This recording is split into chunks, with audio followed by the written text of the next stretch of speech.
નમસ્કાર ડૉક્ટર મિત્રો, મારું નામ ડૉક્ટર આશીષ પટેલ છે।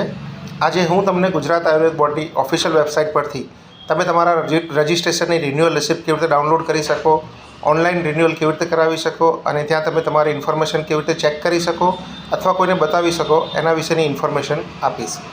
ગુજરાત આયુર્વેદ બોર્ડની ઓફિશિયલ વેબસાઇટ છે gbau.in, Gujarat board of Ayurvedic and Unani system of medicine. આ વેબસાઇટ પર તમે જશો એટલે ત્યાં તમને ઓનલાઈન રિન્યુઅલ અને ઓનલાઈન રજિસ્ટ્રેશનના ઓપ્શન જોવા મળશે।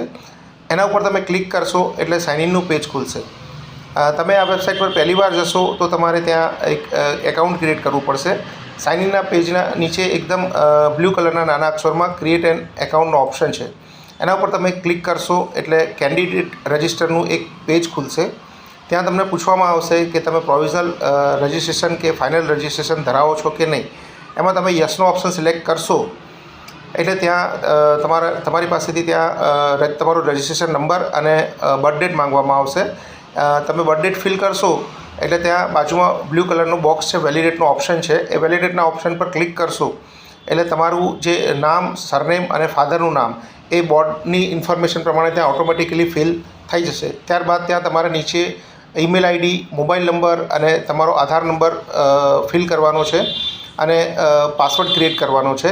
પાસવર્ડ ક્રિએટ કર્યા પછી એ કન્ફર્મ પાસવર્ડ કરવાનો છે। ત્યાં ઓપ્શન છે કન્ફર્મ પાસવર્ડ, ત્યાં પણ તમારે સેમ પાસવર્ડ લખવાનો છે અને ત્યાં કેપ્ચા ફિલ કરવાનું છે।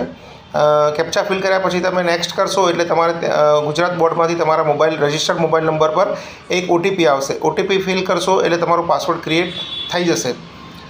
પાસવર્ડ ક્રિએટ થઈ જાય એટલે ફરીથી તમારે સાઇન ઇનના પેજ પર જવાનું છે। ત્યાં તમારું ઈમેલ આઈડી અને તમે જે પાસવર્ડ બનાવ્યો એ ફિલ કરવાનો છે અને કેપ્ચા ફિલ કરવાનું છે। કેપ્ચા ફિલ કરીને તમે સાઇન ઇન કરશો એટલે તમારું ડેશબોર્ડ ખુલશે। એમાં તમારું નામ અને પ્રોફાઇલ અને બાકીની ઇન્ફોર્મેશન ખુલશે। ત્યાં નીચે ડાઉનલોડનો ઓપ્શન છે, એ ડાઉનલોડનો ઓપ્શન ક્લિક કરશો એટલે તમારી જે રજિસ્ટ્રેશનની રિન્યુઅલ રિસિપ્ટ જે છે એ ત્યાં તમને પ્રિન્ટ કરવાનો અને ડાઉનલોડ કરવાનો ઓપ્શન મળશે, જ્યાંથી તમે પીડીએફ ફોર્મમાં તમારા મોબાઈલ અથવા કોમ્પ્યુટરમાં તમે રિસિપ્ટ ડાઉનલોડ કરી શકો છો। પ્રોફાઇલનો જે ઓપ્શન છે ત્યાં ક્લિક કરીને તમે તમારું જે પ્રોફાઇલ પિક્ચર છે એ પણ તમે ત્યાં ચેન્જ કરી શકો છો। ધન્યવાદ।